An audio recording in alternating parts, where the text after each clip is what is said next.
तो नमस्कार बच्चों, एक बार फिर से आप सभी लोगों का स्वागत है हमारे YouTube चैनल में। तो हमने अकाउंट्स का चैप्टर नंबर 1 स्टार्ट किया है, जिसमें हम लोग सारे टॉपिक्स कवर कर चुके हैं। यहाँ तक तो हमने पढ़ लिया था ना बच्चों, आप लोग को याद है कि नहीं? पिछले लेक्चर में हमने ये वाला जो है ना 1.7 ये देखा था, accounting concept, conventions and principles. ठीक है, आज हम क्या देखेंगे बच्चों? आज हम लोग 1.9 यानी कि अकाउंटिंग स्टैंडर्ड एंड IFRS के बारे में जानेंगे। ठीक है, तो चलिए फिर स्टार्ट किया जाए। सब लोग तैयार हैं? इस लेक्चर के बाद आपका ये जो चैप्टर नंबर 1 है ये हो जाएगा खत्म। ठीक है, तो चलिए देखते हैं बच्चों, पेज नंबर 14 पे सब लोग आ जाइए जल्दी से, पेंसिल अपने हाथों में ले लीजिएगा। यस, पहुंच गए हम लोग अकाउंटिंग स्टैंडर्ड और IFRS पर। ठीक है, तो ये अकाउंटिंग स्टैंडर्ड क्या होता है बच्चों? अकाउंटिंग स्टैंडर्ड मतलब क्या ना कि अकाउंटिंग से रिलेटेड कुछ रूल्स एंड रेगुलेशंस बनाए गए हैं, जिन्हें हमें क्या करना पड़ता है? अकाउंटिंग करते टाइम पे फॉलो करना पड़ता है। ठीक है, हर एक कंपनी को, जो भी बिजनेस है, जो भी अपना फाइनेंशियल स्टेटमेंट मेंटेन करते हैं, उन्हें क्या करना पड़ता है बच्चों? तो अकाउंटिंग स्टैंडर्ड को फॉलो करना पड़ता है। ठीक है, चलिए इसका एक्सप्लेनेशन देख लेते हैं कि इसके बारे में क्या दिया गया है। तो accounting standard provide the framework and norms to be followed in accounting so that the financial statement of different enterprises become comparable। देखो बच्चों, यहाँ पे अकाउंटिंग स्टैंडर्ड के बारे में बताया गया है। अकाउंटिंग स्टैंडर्ड क्या होता है? तो ये एक फ्रेमवर्क है, यानी कि ये एक तरीके से रूल्स एंड रेगुलेशंस है। ठीक है, जिससे क्या करना पड़ता है? हर एक कंपनी को अपना फाइनेंशियल स्टेटमेंट प्रिपेयर करते टाइम पे फॉलो करना पड़ता है। ठीक है, ऐसा क्यों? क्योंकि देखो, अगर वो लोग क्या करेंगे, जो भी रूल्स एंड रेगुलेशंस बनाए गए हैं, अगर वो लोग सारी कंपनीज उसको फॉलो करेंगे, तो इनके जो फाइनेंशियल स्टेटमेंट है ना बच्चों, उनको हम लोग बहुत ही आसानी से एक दूसरे के साथ कंपेयर कर सकते हैं ना। वो कंपेरेबल रहे, इसके लिए क्या करना चाहिए? तो अकाउंटिंग स्टैंडर्ड के रूल्स एंड रेगुलेशंस को फॉलो करना चाहिए at the time of accounting. ठीक है, it is necessary to standardize the accounting principle to ensure consistency, comparability, adequacy, reliability of financial reporting। देखो बच्चों, अगर आपको फाइनेंशियल रिपोर्टिंग में क्या क्या चाहिए? कंसिस्टेंसी चाहिए। कंसिस्टेंसी मतलब क्या? कंटिन्यूटी। ठीक है, इसके अलावा कंपेरेटिबिलिटी मतलब जिसको आप इजीली कंपेयर कर पाओ।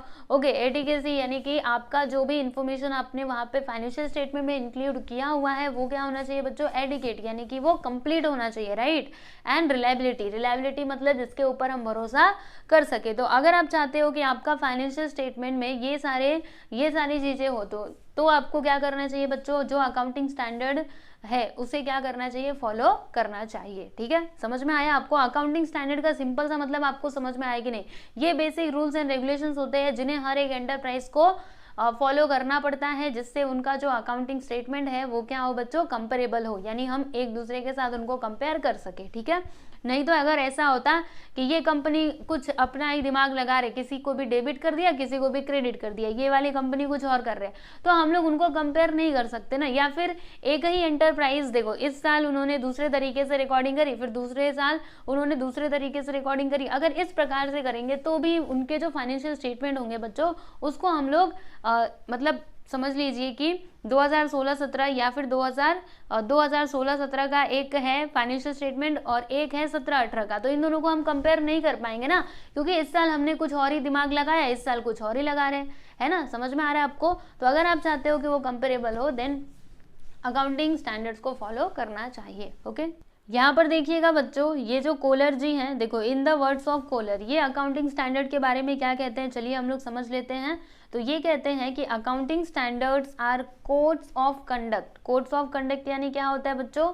हम बोल सकते हैं पॉलिसी, यानी कि वही रूल्स एंड रेगुलेशंस। ठीक है, तो ये क्या बोलते हैं कि अकाउंटिंग क्या है? तो it is a code of conduct, okay, imposed by customs laws or professional bodies for the benefit of public accountants and accountants generally।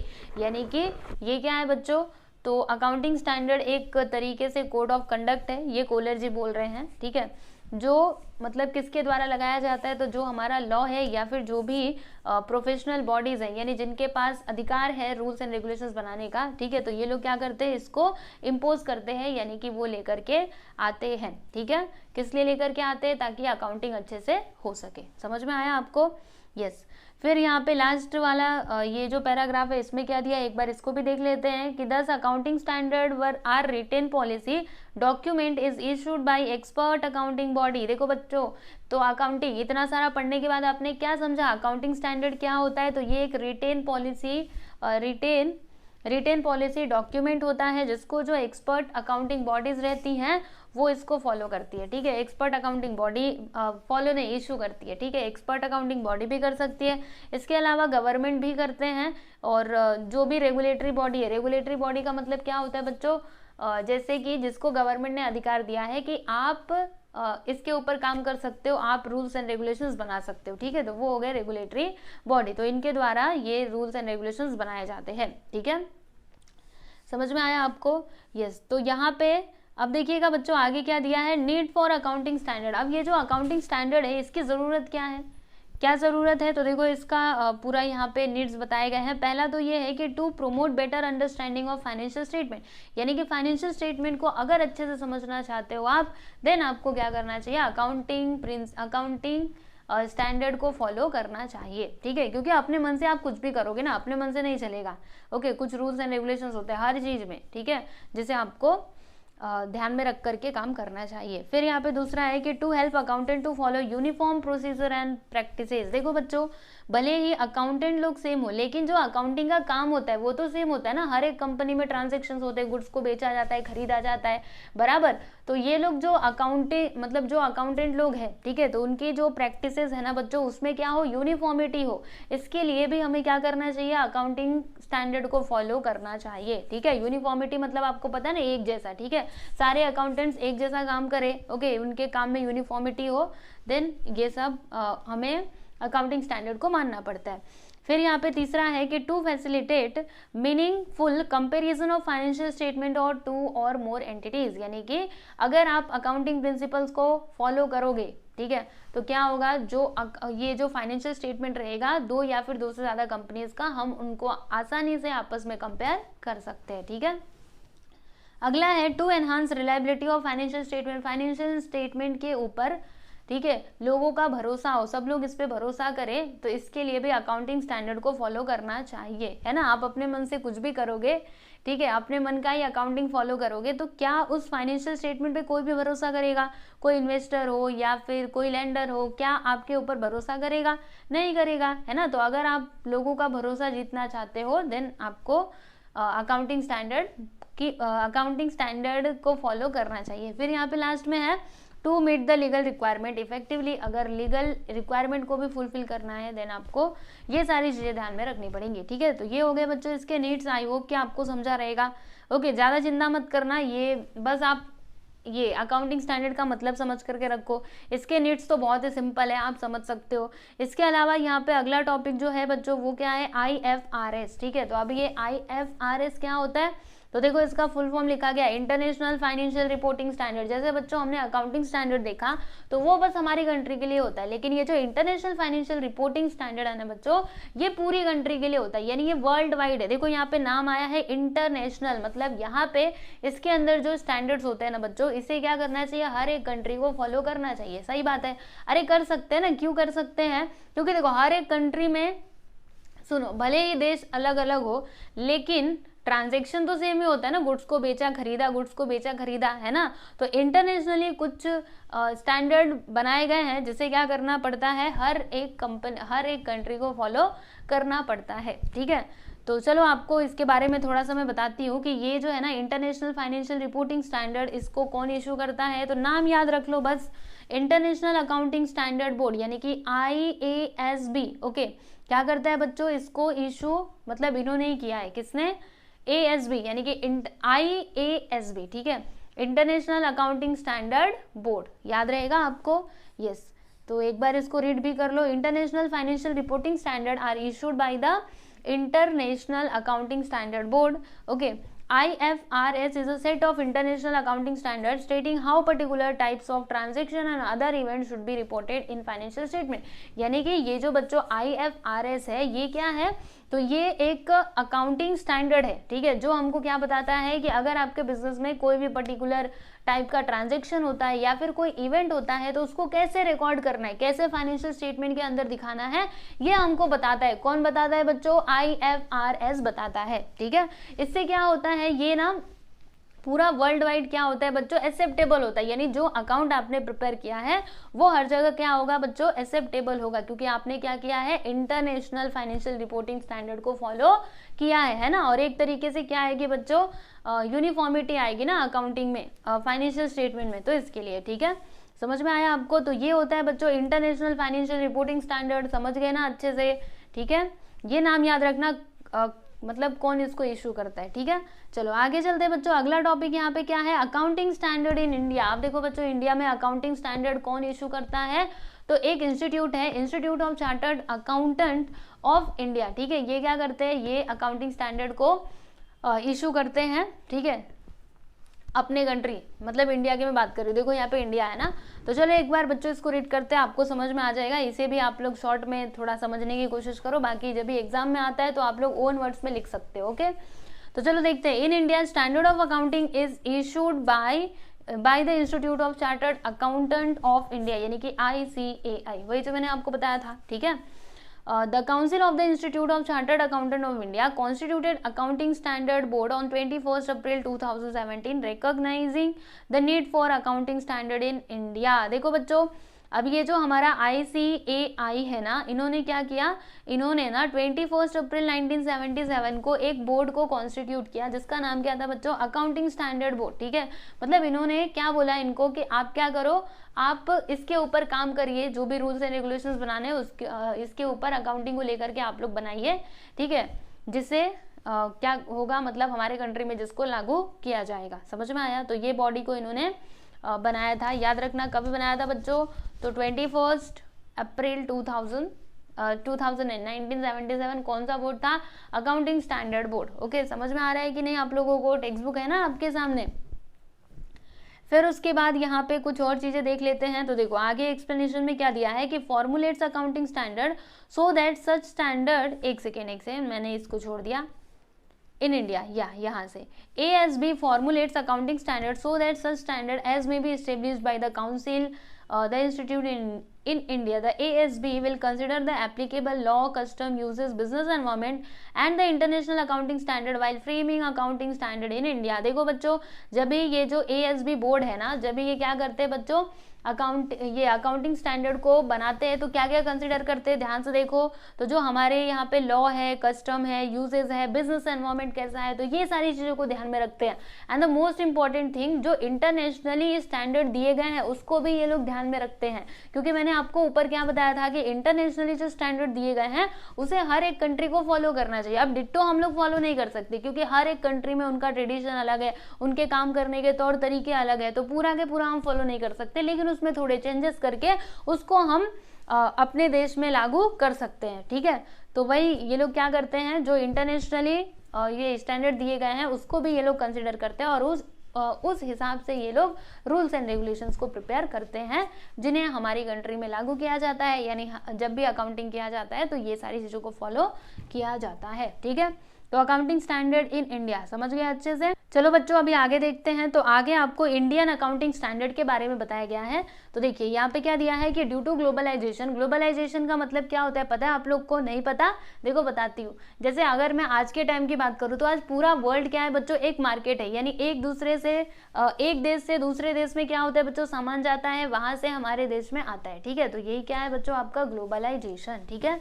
तो इसकी वजह से क्या हुआ देखिएगा, the accounts prepared in India must be compatible. Compatible का मतलब क्या होता है, कंपेटेबल यानी क्या, एडजस्ट हो जाना, ठीक है। पूरा एक बार पढ़ो आपको समझेगा। Compatible with accounts prepared in other countries. देखो बच्चों ग्लोबलाइजेशन की वजह से, जैसे कि हमारे इंडिया में अगर कोई अकाउंट प्रिपेयर किया जा रहा है तो वो क्या होना चाहिए, जो अदर कंट्रीज के अकाउंट्स है ना बच्चों, उनके साथ वो कंपेटेबल होना चाहिए, यानी कि उनके साथ वो एडजस्ट होना चाहिए, ठीक है। वो ऐसा नहीं हो कि वो मॉडर्नाइज हो गए और हम अभी पुराने जमाने में ही पुराने तौर तरीके ही यूज कर रहे हैं, तो ऐसा नहीं होना चाहिए, वो उसके साथ एडजस्ट होना चाहिए, ठीक है। और इसकी वजह से क्या हुआ देखो, this has resulted in existing accounting standard being converged with IFRS, यानी इसकी वजह से देखो जो हमारा अकाउंटिंग स्टैंडर्ड था, ठीक है, तो वो क्या हुआ बच्चों, कन्वर्ज हो गया किसके साथ, IFRS के साथ, यानी इंटरनेशनली जो अकाउंटिंग के स्टैंडर्ड दिए गए थे उनके साथ, ठीक है।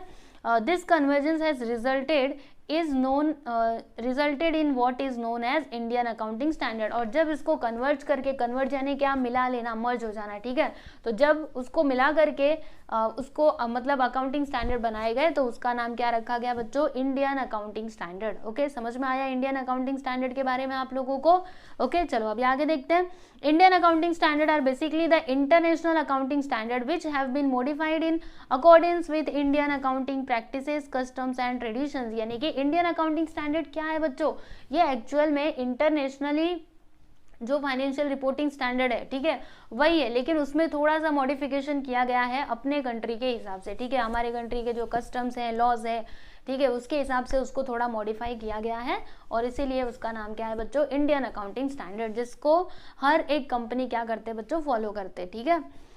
तो ये तो मैंने आपको पढ़ करके बता ही दिया है ना। accounting standard which have been modified in accordance with Indian accounting practices, customs and traditions.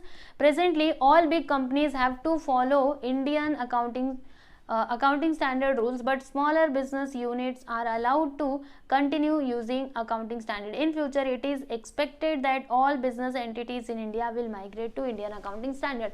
देखो बच्चों, अभी आज के टाइम की अगर मैं बात करूँ तो यहाँ पे जो हमारी बड़ी बड़ी कंपनीज है वो क्या कर रही हैं, वो इंडियन अकाउंटिंग स्टैंडर्ड को फॉलो कर रही हैं, लेकिन एक समय ऐसा आएगा, मतलब ऐसा अनुमान लगाया जा रहा है कि कुछ दिनों बाद क्या होगा, कुछ टाइम बाद जो छोटी कंपनीज रहेंगी वो भी क्या करेंगी, इंडियन अकाउंटिंग स्टैंडर्ड के रूल्स एंड रेगुलेशंस को फॉलो करेंगी, ठीक है। तो बच्चों, आप लोग को अकाउंटिंग स्टैंडर्ड इन इंडिया समझ में आ गया, ऊपर वाला भी आपको समझा ही रहेगा, IFRS, इसके अलावा अकाउंटिंग स्टैंडर्ड भी आप समझ गए। अब देखो बच्चों, यहाँ पे कुछ अकाउंटिंग स्टैंडर्ड के बारे में आप लोग को बताया गया है, तो हम लोग इसका पूरा डिटेल में नहीं जाएंगे, क्योंकि अगर आप इसको पूरा डिटेल में पढ़ने जाओगे पूरा लेक्चर ही बीत जाएगा, ठीक है। तो हम लोग को उतना डिटेल में नहीं जाना है, क्योंकि अभी तो आपकी शुरुआत है ना, आगे चल करके आप पढ़ोगे, ठीक है। तो चलो, इसके नाम से बस आपको याद रखना है कि इसके अंदर क्या होता है, ठीक है। कभी ऑब्जेक्टिव में आया तो आप लोग उधर लिख सकते हो। तो देखो बच्चों, अकाउंटिंग स्टैंडर्ड 1, इसमें क्या दिया है, डिस्क्लोजर ऑफ अकाउंटिंग पॉलिसीज, यानी देखो क्या करना है, अकाउंटिंग करते टाइम पे आप जो भी पॉलिसीज को क्या कर रहे हो, फॉलो कर रहे हो, उसे आपको क्या करना है बच्चों, डिस्क्लोज करना है अपने फाइनेंशियल स्टेटमेंट में, यानी फाइनेंशियल स्टेटमेंट का जो फुट नोट रहेगा, ठीक है, वहां पे आपको बताना है कि आपने कौन सी पॉलिसीज को फॉलो किया है, ठीक है। तो ये आपको कौन बताता है बच्चों, अकाउंटिंग स्टैंडर्ड 1, बराबर। अकाउंटिंग स्टैंडर्ड 2 क्या है बच्चों, वैल्यूएशन ऑफ इन्वेंट्रीज। इन्वेंट्रीज का मतलब क्या होता है बच्चों, स्टॉक, ठीक है। स्टॉक यानी हाँ, स्टॉक होता है, जैसे कि आपका कोई बिजनेस है, ठीक है, तो आपने क्या किया है, बहुत सारा सामान हम लोग मंगा करके रख लेते हैं ना, फिर वो धीरे धीरे क्या होगा बच्चों, बिकता रहेगा, ठीक है। तो हमने बहुत सारा सामान एक ही बार मंगा करके रख लिया, तो वो मेरे लिए क्या हो जाएगा बच्चों, इन्वेंट्री हो जाएगा, ठीक है। तो अभी देखो, ये जो अकाउंटिंग स्टैंडर्ड 2 है, इसमें क्या बताया गया है कि जो भी आपके इन्वेंट्रीज हैं, ओके, तो उनको आपको कैसे रिकॉर्ड करना है, उनका वैल्यूएशन कैसे करना है, इसके बारे में बताया गया है। जैसे बच्चों, अकाउंट, ये जो स्टॉक होता है ना, इसके 2 प्राइस होते हैं, एक तो मार्केट प्राइस, दूसरा होता है आपका कॉस्ट प्राइस। यानी कॉस्ट प्राइस मतलब कितने में आपने खरीदा, एंड मार्केट प्राइस मतलब क्या, मार्केट में अभी उसकी प्राइस क्या चल रही है, ठीक है। तो एक बात आप यहाँ पे ध्यान में रख लो, आगे भी आपको काम आएगा। देखो, 2 प्राइस, कॉस्ट प्राइस और मार्केट प्राइस, स्टॉक की बात कर रही हूँ, ठीक है। तो जब भी हम क्या करते हैं, कॉस्ट प्राइस और मार्केट प्राइस को कंपेयर करेंगे, जो कम रहता है ना उसको हम लोग रिकॉर्ड करते हैं, मतलब जहाँ पे हमको स्टॉक के बारे में लिखना रहता है उसका अमाउंट, तो हम क्या करते हैं, दोनों को कंपेयर करते हैं, जो कम होता है यानी कि विच एवर इज लेस, उसे हम लोग उसमें रिकॉर्ड करते हैं, ठीक है। बस आप इतना ध्यान में रखिएगा।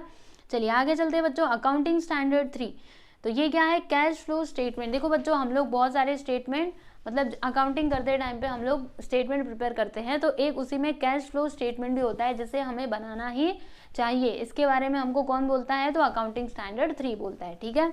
फिर यहाँ पे अगला है अकाउंटिंग स्टैंडर्ड 6, क्या है, डेप्रिसिएशन अकाउंटिंग। यानी अगर आपका कुछ डेप्रिसिएशन हो रहा है, डेप्रिसिएशन मतलब क्या होता है बच्चों, असेट्स का वैल्यू गिर जाना। जैसे कि आपने कोई सामान नहीं, कोई मशीनरी खरीदी, ठीक है, आज खरीदी आपने, अब 1 साल बाद अगर आप उसको मार्केट में बेचने जाओगे तो क्या आपको जितने का खरीदा था, सपोज करो कि आपने 50,000 का खरीदा था, तो क्या आपको 50,000 मिल जाएंगे मार्केट में, क्या लगता है आपको, अरे नहीं मिलेंगे। आपने 1 साल उसका यूज किया ना, तो आपको उससे कम दाम मिलेगा। समझ लो कि 40,000 मिल रहा है, तो 10,000 का आपको क्या हुआ बच्चों, लॉस हुआ है ना, तो 10,000 आपका क्या है बच्चों, डेप्रिसिएशन, ठीक है। तो ये वाला जो अकाउंटिंग स्टैंडर्ड है ना, ये हमको ये बताता है कि कैसे हमें डेप्रिसिएशन को रिकॉर्ड करना है, ठीक है।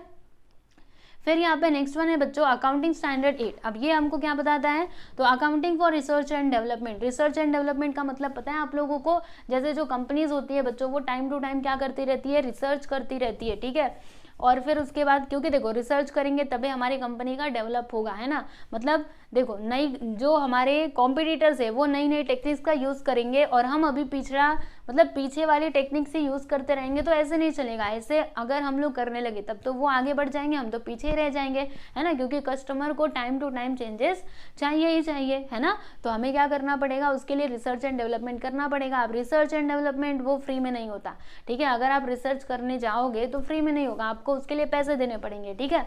तो रिसर्च एंड डेवलपमेंट के लिए जो आपने खर्चा किया उसे कैसे रिकॉर्ड करना है, इसके बारे में कौन बताता है, अकाउंटिंग स्टैंडर्ड 8, ठीक है।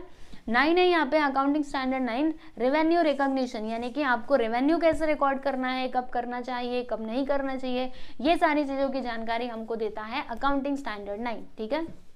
चलो आगे चलते हैं। अकाउंटिंग स्टैंडर्ड 10 हमको क्या बताता है बच्चों, तो for fixed assets, fixed assets के बारे में मैंने आप लोग को पीछे बताया था कि फिक्स्ड एसेट्स क्या होते हैं, ठीक है। तो फिक्स्ड एसेट्स को कैसे रिकॉर्ड करना है, क्या करना है क्या नहीं करना है, इसके बारे में हमको कौन बताता है बच्चों, तो अकाउंटिंग स्टैंडर्ड 10 हमको बताता है। एंड अकाउंटिंग स्टैंडर्ड 12 क्या बताता है, तो अकाउंटिंग फॉर गवर्नमेंट ग्रांट। देखो बच्चों बिजनेस को गवर्नमेंट से भी ग्रांट मिलते हैं, ठीक है, कब मिलते हैं वो बाद में आपको पता चलेगा, चिंता मत करो, ठीक है। तो अभी उन ग्रांट्स को कैसे रिकॉर्ड करना है ये भी हमको कौन बताता है, ये हमको कौन बताता है, तो ये वाला अकाउंटिंग स्टैंडर्ड हमको बताता है। इसके अलावा अकाउंटिंग स्टैंडर्ड 13 हमको क्या बताता है बच्चों, अकाउंटिंग फॉर इन्वेस्टमेंट्स, यानी कि अगर आप इन्वेस्ट कर रहे हो, किसी कंपनी का शेयर परचेस कर रहे हो या फिर आप कहीं पे अपना पैसा इन्वेस्ट कर रहे हो तो उसको कैसे रिकॉर्ड करना है, ठीक है। तो इसके बारे में हमको ये वाला जो अकाउंटिंग स्टैंडर्ड है बताता है, accounting standard 13। And the last one is accounting standard 22, ये क्या बताता है, तो accounting for taxes on income, ठीक है। मतलब जैसे कि टैक्स जो है, ठीक है, वो जब भी आप पे करोगे तो उसका क्या करना है कैसे करना है ये हमको कौन बताएगा, तो ये अकाउंटिंग स्टैंडर्ड 22 हमको बताता है। समझ में आया आपको, समझा, बस इतना नाम से याद रखो, पूरा डिटेल में जाने की जरूरत नहीं है, सच्ची बोल रही हूँ, वरना एक एक के बारे में आपको पूरा इतना लंबा चौड़ा पढ़ने के लिए मिलेगा, ठीक है। तो उतना आपको पढ़ना भी नहीं है ना, अगर पढ़ना रहता मैं जरूर आपको पढ़ा देती, पर आपको थोड़ा सा ही देखना था ऊपर ऊपर से, ठीक है। तो फाइनली बच्चों खुश हो जाइए, आपका ये जो चैप्टर नंबर 1 है ये हो चुका है कंप्लीट, ठीक है। तो अब आपकी बारी है पढ़ने की, आप लोग प्रॉपरली रिवाइज कीजिएगा, ये चैप्टर बहुत इंपॉर्टेंट था क्योंकि यहाँ पे आपको सारे बेसिक कंसेप्ट बताए गए थे अकाउंटिंग के, ठीक है, जो आपको आगे काम आने वाले हैं। तो ज़रूर आप लोग इसको अच्छे से पढ़ते रहिए, रिविज़न करते रहिए। अभी नेक्स्ट वीडियो से हम स्टार्ट करेंगे आपका चैप्टर नंबर 2, ठीक है, फिर चैप्टर नंबर 3, और इस तरीके से करते करते आपका ये जो 11th का अकाउंट्स है ये हो जाएगा खत्म, ठीक है बच्चों। तो चलो आज के लिए बस इतना ही। ये वीडियो आपको कैसा लगा कमेंट करके जरूर बताना, और आप लोग हमारे टेलीग्राम चैनल को भी ज्वाइन कर लीजिएगा। अगर आप मैथमेटिक्स के स्टूडेंट्स हैं तो वो भी मैथमेटिक्स के भी वीडियोस हमारे चैनल पे अवेलेबल है, आप जा करके देख सकते हो।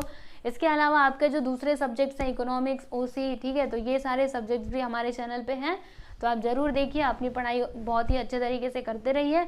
मिलते हैं हम लोग नेक्स्ट वीडियो में। Good bye everyone.